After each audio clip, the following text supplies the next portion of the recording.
Hello guys! Hello water sign, hello Pisces, Scorpio, and Cancer.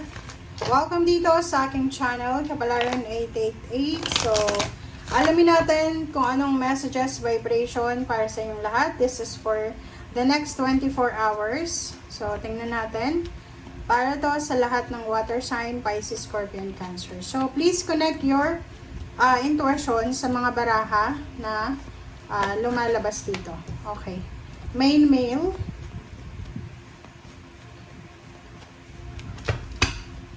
And pathway. Okay, so kung ikaw ay water sign, Pisces, Scorpio, and Cancer, lalaki, so yun yung focus ngayon eh. So maybe you're a male, main male. Sinasabi ng bara sa'yo dito na yung hinihintay mo, like for example, you're waiting for perfect timing, ganyan, ganito. Sinasabi ng barahan na nandito na yung sagot. This is answered prayers para sa inyo. It's either relationship, love life, or it's either trabaho, negosyo, travel, or kung ano pa man. Okay. Pathway.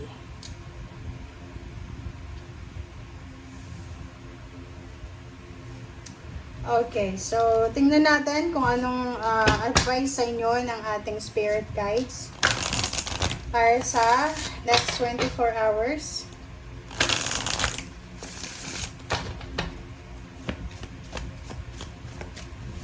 This is the advice for water sign, Pisces, Scorpio, and Cancer. Oh, make an altar and hydrate.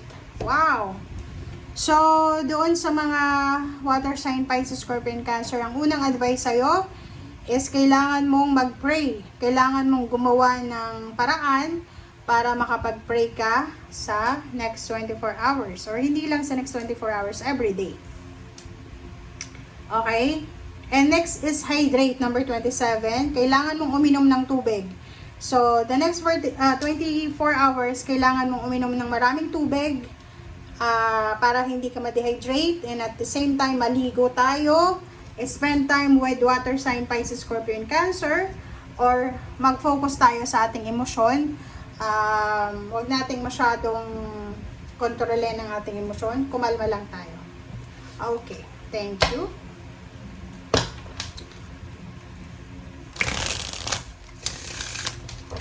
This is water sign, Pisces, Scorpio, Cancer. Oops, sorry. Okay. First two cards tayo, Seven of Torches and Princess of Swords.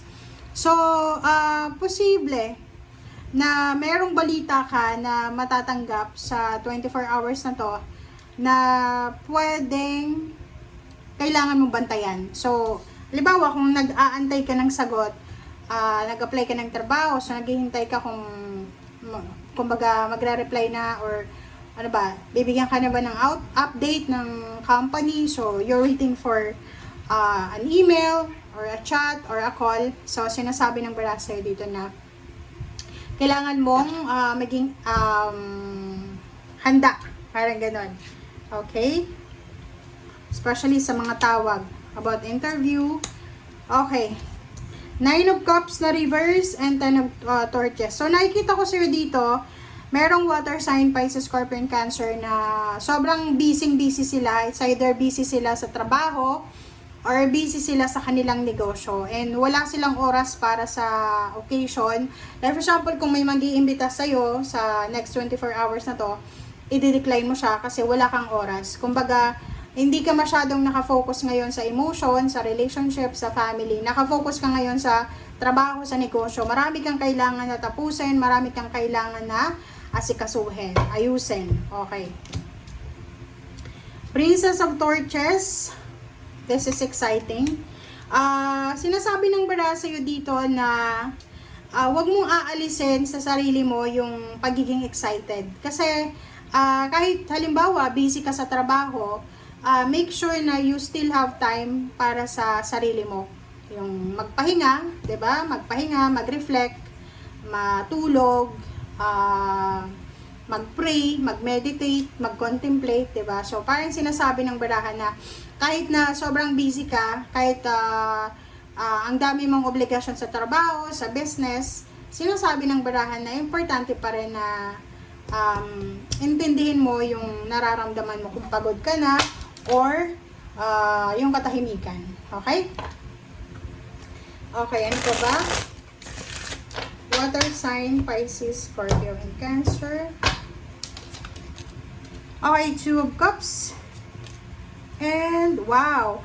So, kung ikaw ay single, sinasabi ng baraha sa'yo dito na posibleng merong pag-uusap about sa kasal, about sa pagli-live-in, or about sa, kung ikaw single, may manliligaw sa'yo, or may magugustuhan ka kung lalaki ka.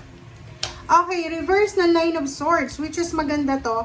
So, sinasabi ng baraha sa'yo dito na sa next 24 hours, wala kang masyadong concern about sa pera siguro. Yung parang hindi ka masyadong mamumroblema like before, na everyday may problema about sa pera. Parang ganun. So, nakikita ko sa'yo dito na manageable. Manageable yung mga finances nyo or kumbaga kontrolado nyo. A judgment, isang desisyon ang posibleng gagawin mo na hindi mo na pag-iisipan ng maraming beses. So, parang maybe this is a new job, new career, or kung ano pa man yan na pagbabago. Four of Swords, yun, pahinga. Kinakailangan mo, water sign, Pisces, Scorpio, and Cancer na magpahinga. Napaka-importante yung rest. Okay? Yun yung since dito din, sinasabi na hydration. Take care of your body, take care of your health, take care of your mind. Hangman, as much as possible, huwag tayong magmadali. Okay, ang dami mong obligasyon, like marami kang responsibilidad sa trabaho, sa negosyo, but kahit marami kang ginagawa, sinasabi sa'yo dito ng Four of Swords na wag mong kakalimutan na huminga. Wag mong kakalimutan na mag-inhale, exhale, kumain, matulog, magpahinga, maglakad-lakad. Okay?